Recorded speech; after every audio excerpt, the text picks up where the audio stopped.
wanted the best? You've got the best podcast, the hottest podcast in the world. The Chris Voss Show, the preeminent podcast with guests so smart you may experience serious brain bleed. The CEOs, authors, thought leaders, visionaries, and motivators. Get ready. Strap yourself in. Keep your hands, arms, and legs inside the vehicle at all times, because you're about to go on a monster education roller coaster with your brain. Now, here's your host, Chris Voss. Hi, folks. It's Voss here from thechrisvossshow.com. There you go. When you know it, when the Iron Lady sings it, ladies and gentlemen, welcome to the big show. We certainly appreciate you guys being here as well. As always, the Chris Voss Show is a family that loves you, but doesn't judge you. We accept you for who you are for the most part, unless you're evil. We might not accept you if you're evil. But we always bring the smartest minds on the shows, the most brilliant authors, the CEOs, the billionaires, the governors, the Congress members, the U.S. ambassadors, astronauts, Pulitzer Prize winners, the people who will bring you a lifetime of research, experience, cathartic moments, challenges, mistakes they made, and the stories that they lived and learned through. And now you can too with the Chris Voss Show. I sound like I'm doing an infomercial. Now you can too. And if you call today, you get 2 for the price of 1. 4 to 5 episodes, or 3 to 4 episodes a weekday. 15 to 20 a week. There's so much content out there, and if you're not getting epiphanies and learning something from every show, you need to, I don't know, turn off the phone and go back and listen to them. We have an amazing young man on the show with us today. Todd Buchholz joins us. He is the best-selling author and former White House director of economic policy, and he's going to be talking to us about his works. He's written a multitude of books. Namely, one of his popular ones was The Price of Prosperity: Why Rich Nations Fail and How to Renew Them. He is a renowned economist, White House advisor, and best-selling author. He connects the dots between Wall Street, Main Street, and financial capitals throughout the world. An internationally known consultant on global markets and winner of Harvard's annual teaching prize, he advises world's leading companies and lights up economics with a wickedly sparkling wit, according to the Associated Press. Welcome to the show, Todd. How are you? I'm doing just great. I'm doing even better now that you called me a young man. I think we're done for the show. That's great. Yeah, there we go. Reading that for that's all we need. Yeah, we've reached our pinnacle there. So Todd, give us your .coms. Where do you want people to find you on the internet? They can find me at econtodd.com. That's econtodd.com. Or if you're good at spelling, you can spell out my name, toddbuchholz.com. Mm-hmm. On X, formerly known as Twitter, it's Econ Todd. And then later we may be talking about another project I'm working on, and you could go to Glory Ride Musical, and you'll find out more. There you go. Well, let's lead off with that first, and we'll get that out of the way. Tell us about Glory Ride Musical, your latest work. Well, I was involved in a new musical that was performed in London this past spring and summer, called Glory Ride, which is based on an extraordinary story from World War II, a true story about the Italian winner of the Tour de France, who during fascist Italy, as the Nazis were about to invade, saved children from the fascists using his bicycle. Oh, so really? It's an extraordinary true story that is relatively unknown. In fact, the hero of the story, an Italian named Gino Bartoli, was as famous as Muhammad Ali is in the United States. Mm-hmm. And he spent his career riding a bike. He won the Tour de France before World War II. And then after World War II, the oldest guy ever to win the Tour de France. And he told nobody about what he had done, how he had risked his life and the life of his family in order to save young, innocent children from the fascists. So we were pleased to put together this musical with extraordinary songs. If your audience goes to @GloryRideShow, that's @GloryRideShow on Twitter or Instagram, or gloryridemusical.com, you'll find out more. And we're going to be mounting it in the States and in Canada over the course of the next year. And, the enthusiasm for the show has just been extraordinary. There you go. Coming to a theater near you. That sounds wonderful. And what a great story, too, as well. Well, yeah, it is. I mean, it's a story that uh, brought people to tears, but also there's comic relief. And I've sort of been involved, aside from my work in economics and finance and politics, I have been involved in this aspect of show business. I was one of the original investors in a little show your audience might know called Jersey Boys. Oh, And so that was kind of my first foray into the business. And Glory Ride Musical is something that I think will end up having as long a life as Jersey Boys has had. there you go. Well, you're a new playwright then. You're the new Broadway thing. Well, with your support, Chris, We'll try and get you there. So let's talk about a few of your books here. Yeah, I noticed your latest one is the fourth edition of New Ideas from Dead Economists, the introduction to modern economic thought. Do we want to start there, or do we want to fall back to one of your earlier ones? well, no, that's quite. In fact, that was the first book I wrote, Oh, but really? it's been out. There have been 4 revised editions. I Yeah. just did fairly recently the audio version of New Ideas from Dead Economists, Mhm. and every time I've had to revise it and renew it because Lord knows the economy changes and the economic challenges change, and sometimes old ideas need to be either refound or redeveloped, and sometimes trashed in order to move on and create progress. So I'm real proud of New Ideas from Dead Economists. I wrote it when I was a mere graduate student.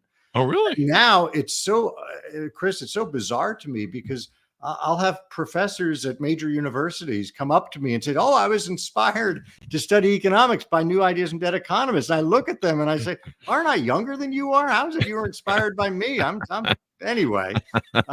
So your audience, that's available from Audible and Amazon and everybody else, either in Kindle form, paperback form, or the audio form, which was really fun to record. There you go. A fourth edition. There you go. So what are some of the new ideas from Dead Economists? And what can we learn from economists? Why is it important to learn from economists, maybe too? Well, I'm sure all of us who listen to your show have felt the pain of inflation over the course of the last couple of years, as painful as it's been for 40 years. In fact, many of us lament going to restaurants or even to the grocery store these days to see what one has to pay for, whether it's flank steak or chicken thighs. The numbers are not something that would have looked familiar to us even 2 years ago or 3 or 4 years ago. Mm-hmm. And I think the Federal Reserve Board and the White House completely misinterpreted what was going on in the economy during COVID, Mm-hmm. post-COVID, and they inflated the money supply in a way that would make you think they knew nothing about the history of economics. And if they had just read New Ideas from Dead Economists, maybe we all wouldn't have suffered from 10% inflation last year. So what should they have done better? They kept pumping money into the economy long after it was needed. And this was the Federal Reserve Board as well as the White House. Once the vaccines had been rolled out, and even before the vaccines were rolled out starting in November of 2020, the economy had already begun to bounce back. And it turned out, look, when COVID first hit in the spring of 2020, we all were scared. Not just for our lives, but for the economy. We thought, oh my God, every business is going to go bankrupt. And then over the next couple of weeks or months, we realized the economy was a lot more nimble. Some companies might, in fact, do well during COVID. Think about Netflix and Peloton, the sort of stay-at-home companies. They did extraordinarily well. So the economy tried to recalibrate itself. And yet Washington, D.C. just continued this panicked approach, pumping too much money into the system, sending checks to every family, families that needed the money, families that didn't need the money. And this happened, honestly, under both a Republican and a Democratic administration. And it went too far. And it wasn't until last year that finally Washington, D.C. thought, you know what, maybe there's a little bit too much money in the system. Well, of course there is. When you see that our grocery bills are going up 20%, that's a hint that they did something wrong. Yeah. What about some of the unchecked, unbridled capitalism that's going on? I mean, it's been very clearly communicated from a lot of CEOs that they are price gouging. I Uh, don't, I think that's just really? politicians, honestly. If you look at people a year ago, lots of people were saying, "Oh, Hmm. price gouging amongst the egg producers." If you look at a lot, because egg prices were up substantially Hmm. last year and into the spring of this year. When Yeah. you look at a 20-year chart, and any of your listeners can just Google it, Hmm. 20-year chart, 50-year chart of egg prices, you see they go up, they go down, they go up, they go down. Now, when they go up, we say, oh my gosh, it's a bunch of Scrooges. When they go down, do we all say, oh, suddenly they've become Mother Teresa? Huh. Suddenly, it's Albert Schweitzer and their general. No, there was overall inflation in the economy. When Valentine's Day came around, and yet some politicians saying, oh, it's conspiracy. It's like old man Milton Hershey in Hershey, Pennsylvania, and Mr. Mhm. Mars got together in a smoke-filled room and they decided to raise the price. No, when the government prints too much money and sends out too many checks, the price gets pushed up and up. And now, thankfully, in the last couple of months, things have been drifting into better shape. Is it because the CEOs are suddenly becoming more charitable? No, it's because money has been pulled out of the system, Mm. which has allowed the inflation rate to come down some. But Yeah. I'll say it's come down some. It's actually come down substantially, but prices are still quite high compared to where they were 2 years ago. And I certainly feel the pain of most American families. Yeah. It's interesting. The Fed also, I think, as a contributor, they've admitted that they waited too long to start increasing the Federal Reserve rate, which I was screaming about 6 months before they should have been doing it. And so that was a real mistake by not increasing that and trying to cool the economy faster as well, I think. I don't know. What do you think? Well, yes. I mean, they could have taken action sooner. Mm. Because they didn't, we faced a bigger problem to solve. And look, I mean, that's kind of the history of American government. You Yeah. wait till things get out of hand, and then you think, oh gosh, maybe we should do something about this. Um, I'll give you another example, and I don't want to be too esoteric and too financy about it, but Mhm. everyone listening to this podcast and watching knows that a couple years ago, interest rates were super low. In fact, they were low. Mortgage rates were incredibly low from roughly 2008 until this past year, right? Mhm. So the US government owes trillions of dollars. Mhm. Don't you think it might have been smart if sometime in the last 15 years, the government said, you know what? Why don't we try to lock in those low interest rates? Because we've racked up trillions of dollars of debt. Why don't we refinance, issue 100-year bonds or 50-year bonds and lock in low interest rates so future American taxpayers won't have to pay this huge interest payment? Well, Mhm. they never got around to doing it. And so therefore, when you look at the federal budget, interest on the debt, which had been nil a couple of years ago because interest rates were so low, is now exploding. Yeah. And so, yeah, Winston Churchill had once said, you can always count on the Yanks, the Americans, to do the right thing after they've exhausted After the every sausage. other option. So, we're in the midst of exhausting options, I guess, as opposed Yeah. to solving problems. Well, it's an interesting time. I suppose you could say that. I don't know. It's the Federal Reserve in which they definitely learned from 2008, I think, in their response initially. But yeah, I think you're right. They left the bank open too long, and I mean the what was those PPE loans? Oh, right. Just the Yes. amount of just billions in waste and the way that was distributed was Yeah. insane. And Chris, I have to be fair about it. When COVID first struck, it was frightening.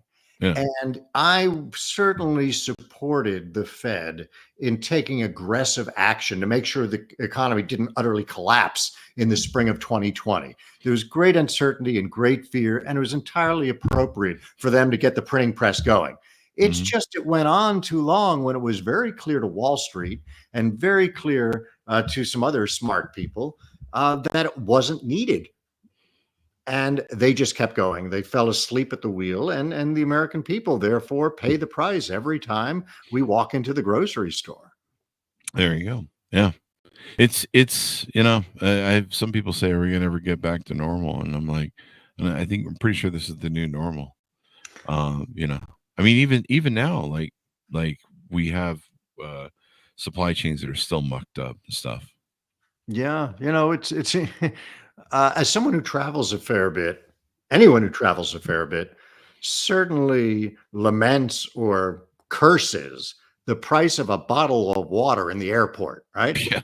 You go through TSA, oh, God forbid you have, an ounce of water in a bottle, throw it out, you can't, and then you get into the airport and you got to pay $6 or $5 for a bottle of water, right? Yeah. Well, that's the sort of price I'm now seeing in grocery stores, not in the airports. It's as if the entire country has become airport shopping as Yeah. opposed to, more Main Street shopping. Wouldn't you say though that the airport is basically a tourist trap though with that pricing? Oh, it is. I mean, that's a trap now. Yeah. To argue the other side, to be fair, it's expensive to supply things to the airport. You've got to make sure all your deliveries go through security, have security clearances, and so on. But I do think there's a pretty fair profit margin that those stores are able to get. And in some airports, they are or the storefronts are awarded by bidding and making pledges to have competitive pricing. In other cases, it's bureaucratic bungling. And in other places, it's probably bribery to get the friend of the airport authority. His buddy has the snack shop. Yeah, there you go. It's always funny that TSA makes you put away your liquids, and then you're like, wait, but there's liquids on the other side that I can take on the airplane. How does that work? So I don't know. Maybe you're paying extra because those are the safe liquids. I don't know. You like me grew up in an era where we didn't have to do any of this bullshit when you boarded a plane. Oh my! I mean, I used to commute between Washington D.C.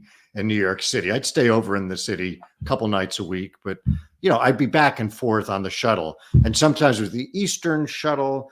There was the New York Air shuttle a long time ago. There was the Trump shuttle at one point. All these shuttles, but what was in U.S. Air had a shuttle. This is all from LaGuardia Airport. And it was so easy because the Delta shuttle from New York to Washington left every hour on the hour, and the U.S. Air every hour on the half hour. And you didn't even have to decide which airline you were going to take. As you were approaching, depending on traffic from Manhattan to LaGuardia, you could look at your watch and tell the cab driver, oh, it's a quarter after. I can make the shuttle that takes off in 15 minutes. Drop me at U.S. Air. Or drop me at the show because you just breeze through security. Yeah, those were the days. I'm sure there were some bad aspects to it, but those were fun. Those were much easier days for commuting. Boy, they sure were nice. I miss them. So let's parlay that into your book, The Price of Prosperity, Why Rich Nations Fail and How to Renew Them, that came out June 7th, 2016. Where do you, as you look at what you wrote in that book, pre-COVID, where do you see us now on the potential for us to fail? Are we on that list more so than what you wrote or anticipated in 2016? Where are we on the curve? Yeah, it's a good question, Chris. I am by nature an optimistic guy. I probably am. Well, I consider myself energetic and optimistic. And I wrote that book, The Price of Prosperity, which you see over that shoulder. And on the cover is a kind of ragged American flag. And the book was written about the forces that were tearing apart the country. And the forces of, bad finance from the government, worries about Medicare and Social Security, worries about people losing their job to international trade, the education system, immigration. And I wrote that book. And I thought at the time, for an optimistic guy, it looks like a kind of downer of a book and a book cover. And surely things can't be so bad.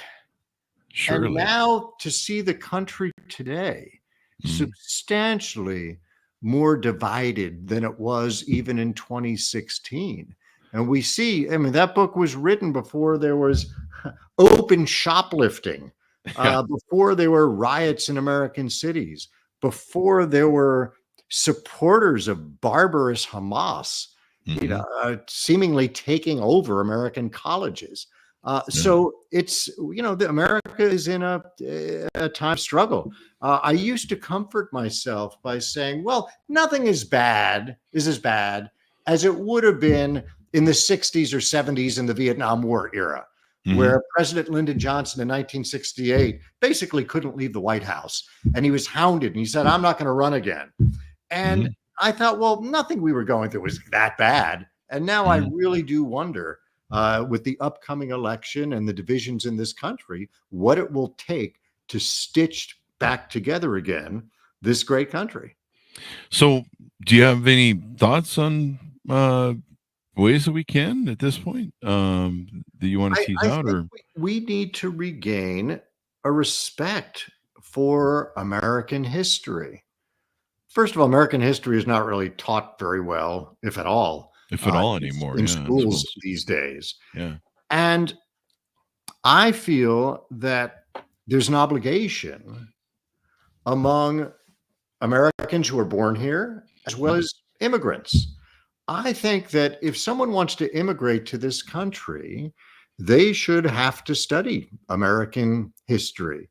However, as a native born American, I have to say this: if someone is an immigrant to this country and they have embraced this country, they have just as much right to consider themselves a descendant of the Thanksgiving Pilgrims, just as much right to consider themselves a descendant of George Washington and Thomas Jefferson and John Adams as I do, or as the oldest Yankee, living in Boston. Once you're on the team, you're on the team, man. Yeah, yes, exactly. I mean, Ronald Reagan had said this. He said, the unique thing about America is that if someone moves to France, they're not going to become a Frenchman. It's not in the nature of France and the Republic, but that is in the nature of the U.S. But we've somehow lost that. And we don't expect immigrants to embrace America. We expect them to only fight for their own identity. Yeah. And that's fine to embrace your own identity and take pride in it. We all should. But if you're not going to take pride in a country that saved half the world against Adolf Hitler, if you're not going to take pride in a country that has taught much of the rest of the world democracy, then you are not an American. And I think there needs to be a kind of reciprocal understanding of the country. In The Price of Prosperity, I propose a few things. If you are an American student, and put away immigration for a moment, if you're an American student and you're applying for a loan from the U.S. government in order to go to college, and I hope you pick a college that really gives an education as opposed to indoctrination. But if you are going to apply for that, I want you to prove that you know something about American history. I would require anyone who's applying for a federal student loan to have their passports or their driver's license stamped in at least 4 American institutions of history, whether it's the Statue of Liberty or the Lincoln Memorial or the Museum of Tolerance or the Muhammad Ali Museum in Louisville, Kentucky, that does a wonderful job teaching about civil rights. But if you can't bother, and people say, oh, that would be expensive. How can you expect someone to get on the Greyhound bus? We can create foundations to support students to go from one American monument to another. But if you can't be bothered with that, then I, as a taxpayer, can't be bothered with supporting your, quote, higher education. Yeah. If I could have $1 for anybody who seems to want to quote me the Constitution online or in person, in the Constitution it says, it seems like the people who always say that are the people who've never read the Constitution, because if you pull out your copy that you keep around you like I do, you're like, where's that in here? I don't remember reading this. It's just astounding how many people have never read the. No, it's true. It's true. Probably most people in Congress. I mean, Yeah.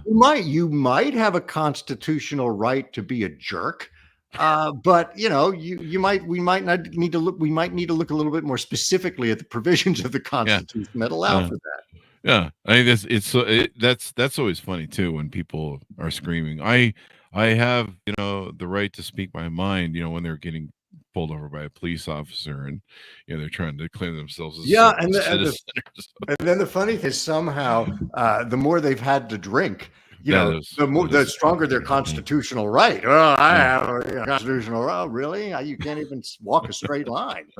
Well, I've been told I become an illegal alien when I drink. I don't know what that means. I think alien probably was the joke I was going for. I don't know. One of those two. But I definitely levitate into space when I drink. So that's why we don't do it anymore. So the interesting things with the price of prosperity, how do you think we're doing as an empire when we're almost 248, 249 years in? We might be 250 soon. Depends. It's hard. Nations are fragile things. Mm-hmm. You think about the Star Spangled Banner. We hear it obviously before nearly every football game. Mm-hmm. And over the years, there have been inspiring recordings. I think about whether it's Whitney Houston or, any number of inspiring recordings of the Star Spangled Banner. Mm-hmm. And you think about the last line of the Star Spangled Banner ends with a question mark, right? Mm-hmm. Does the flag still wave over the land of the free and the home of the brave? There's a question mark. When Francis Scott Key wrote that, the country was not 250 years old. It was a fragile young thing. And he saw that there had been, for instance, a Republic of Genoa that lasted a couple weeks.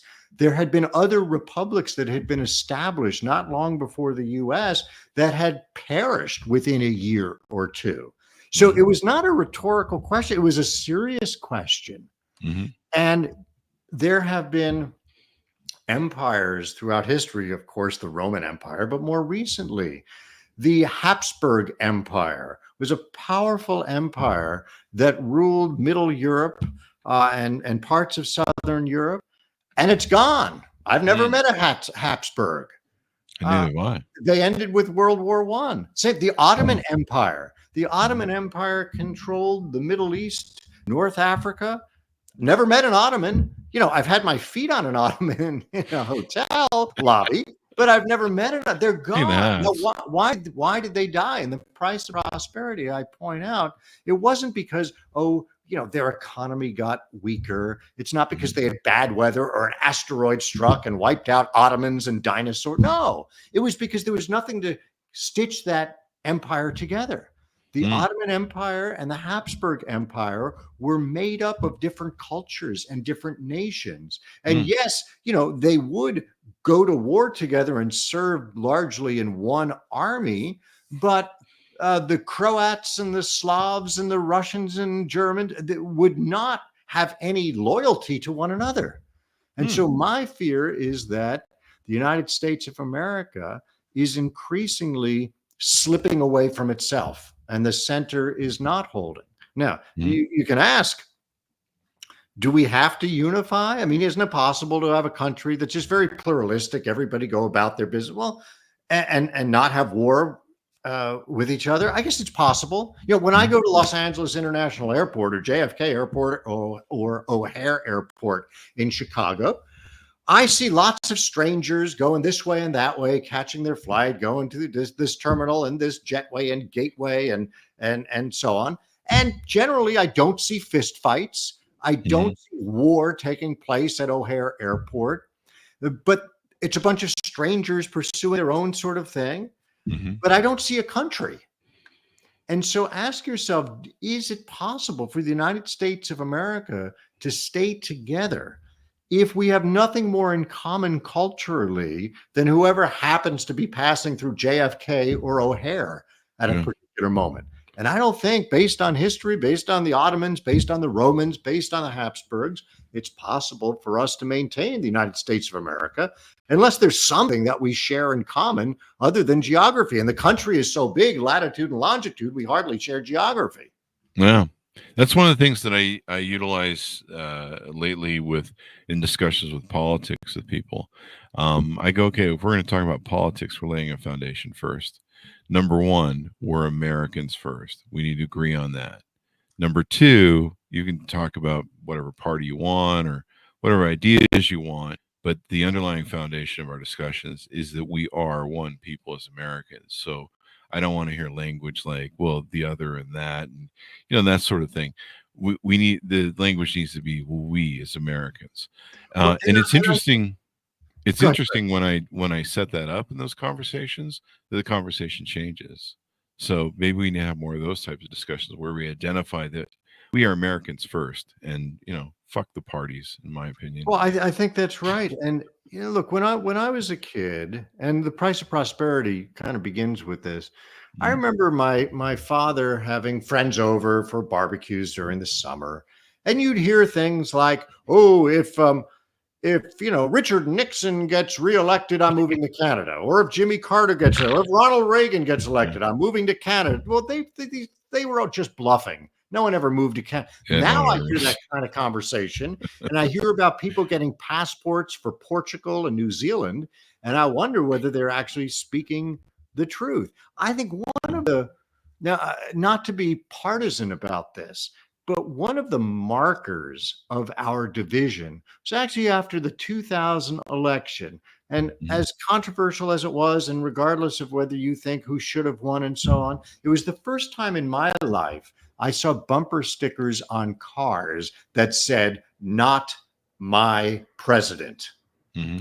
That to me is like an influenza that has now coursed through America's veins, if you will, for the last 23 years. Whenever the opposition party wins, well, that's not my president.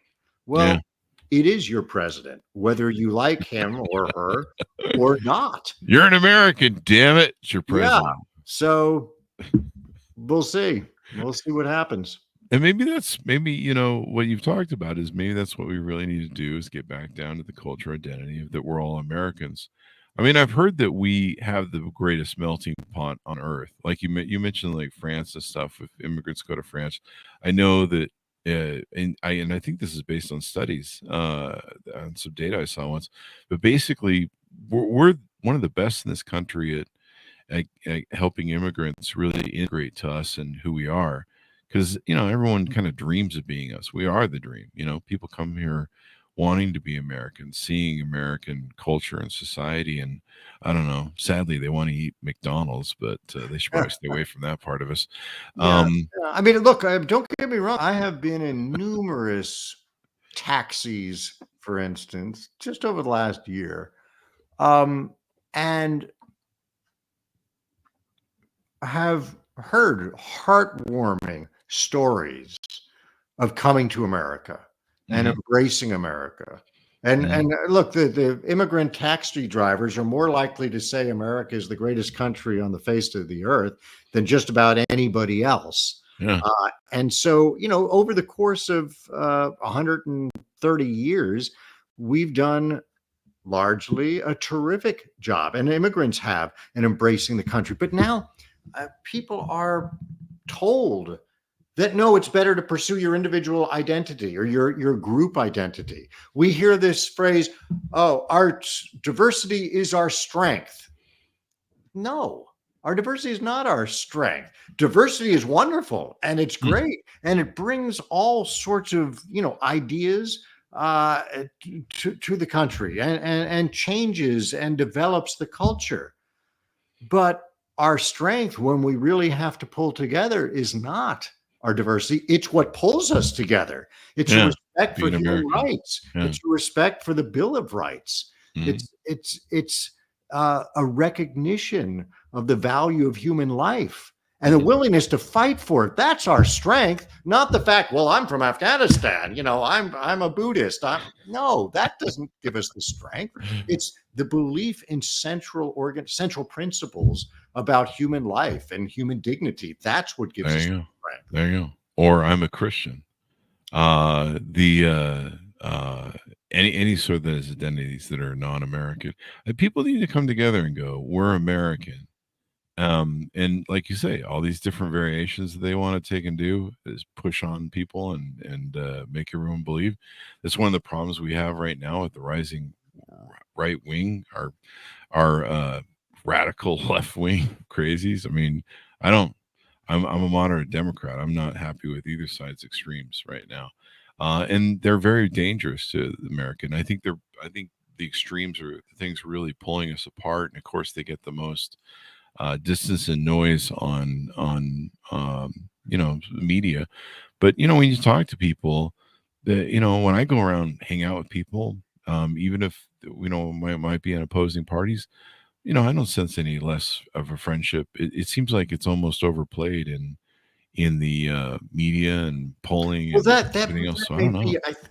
I mean, certainly the vast majority of Americans are not infected with the sort of divisions that we've just been discussing. But I think it's one of these situations where it's a matter of what is the proportion. And look at it this way. You could live in a community where 99.5% of people are law abiding, and it's probably going to be a quite safe place. And you could live in a neighborhood or a place where 90% are law abiding. And a minority, only 10% are not law-abiding. But if you've got 10% of your neighbors are criminals, that's going to feel like a really perilous place. Yeah. So I think, yes, of course, the overwhelming majority of Americans are not, sowing this division and this acid. But I think that number has gotten bigger. It's still in the single digits, but it's no longer 1%. And I don't think that university professors have made a positive contribution towards keeping in check that sort of acidity. Yeah. What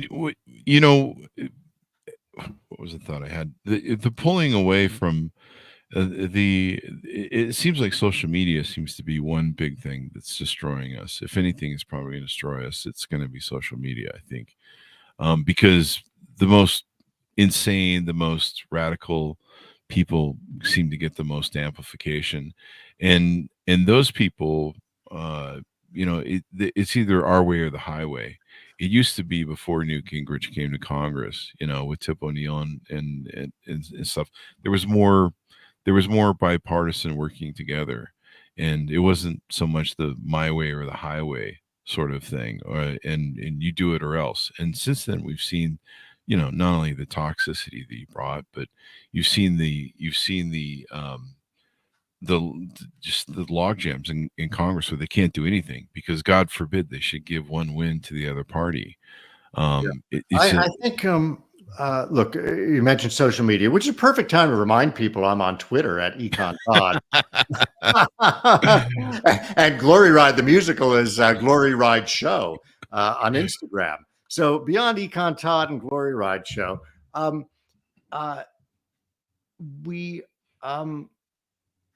the divisions are there, but here's, I think, what's happened that's been so terrible, frankly, for society. It used to be that a Republican would look at a Democrat and say, "Oh my gosh, how naive and stupid you are." And a Democrat would look at a Republican and say, "You're just stupid. You just need to think through things and don't just repeat what you." Yeah, it's a plague of stupidity. That's what we thought the other party was infected with. Now, Democrats will look at Republicans and say, the problem with you, you're evil. And and vice versa. The problem with the other party is not that they're stupid and naive and uneducated. You're downright evil and trying to destroy me and destroy everything good in human life.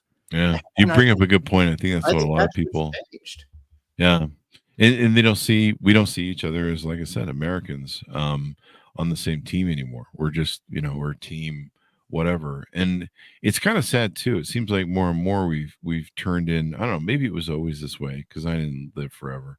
But maybe it was more this way where, people could see through the divisions and always come together, for a lot of things. We've always come together for a lot of things, but you see where we're so far apart, I think, just thinking out loud, when, Richard Nixon and Jack Kennedy were actually friends. They'd Yeah. been colleagues in the Senate, and obviously they were very different personalities, but they generally had a friendly relationship. And there've been other rivals. You mentioned Tip O'Neill and Ronald Reagan. Mhm. I think the experience of World War II was leveling for that generation Mm. of American men and women, because they all had to fight. And we can Yeah. have digressions about, well, you were in the infantry on the front line, whereas you got to write press. I mean, but basically, American men and women lost their freedoms from in daily life in order to defend the country. Mhm. And I think that was a leveling, and everyone in Congress would respect. Okay, I disagree with you because either you're a liberal or a conservative, but I know when Uncle Sam needed you that you Mhm. were in that submarine, or Mhm. you were holding up that flag in the infantry. Mhm. And that's not, we haven't, obviously the Vietnam War in the 60s and early 70s could have been some sort of leveling, but it was prosecuted and managed so incompetently, and seen so bitterly, that I think that undermined any sense of that. And I think the shared experience, helped the nation stay stitched together in the Mhm. post World War II era. There you go. There you go. So, any final thoughts as we go out and pitch us out on your current works and what's going on next? Well, I don't think we should end on, necessarily always a pessimistic note. I mean, the fact is there are extraordinary things and extraordinary good things going Mhm. on in this country. Just take life expectancy. Mhm. Clint Eastwood is directing another movie. He's 93 years old. William Shatner took a spaceship into space at age 90. Yeah. All sorts of almost magical things are taking place. And so we do have the opportunity for American prosperity, and for a better American life. And let's hope, maybe we follow some of the recommendations in the Price of Prosperity, we can get to that time. Definitely, definitely. We can get to a better place, and I would like to us all to start seeing each other as Americans and quit. We need to quit playing the team thing. I mean, the great debate of America is what makes it so beautiful. The diversity of ideas, and of course, the melting pot of ideas. The fact that we can talk with each other about ideas. We need to get back to that. I think so. Some great data there, man. We really appreciate you coming on the show. Thank you very much, Todd. Good, Chris. Good to be with you. There you go. And order up Todd's books wherever fine books are sold. There's the New Ideas from Dead Economists, the Introduction to Modern Economic Thought, as we talked about today, and his other book, The Price of Prosperity, Why Rich Nations Fail and How to Renew Them. And check out his other books. You have quite a few books I'm looking at here. How many are there, Todd? Well, I think there are 8. There's even a There you go. novel, a Dan Brown-like novel called The Castro Gene, for There you those go. people who don't want the heavy issues but want to be wrapped up in a political thriller. There you go. The Castro Gene. Did you see how we had somebody from who's worked in Cuba since like the 80s or 90s that has come out? They found has been a mole this whole time, a Oh, Cuban mole. no, I Uh, didn't see that. Came I wish. across the wire today. It's pretty crazy. I'll have to He's look that gotten up. away with it for a long Was time. there an exploding cigar involved? I don't know. I'm still trying to figure out that whole brain wave thing that was going on in That's Cuba, and right. I guess Yeah. it's happened in a few places.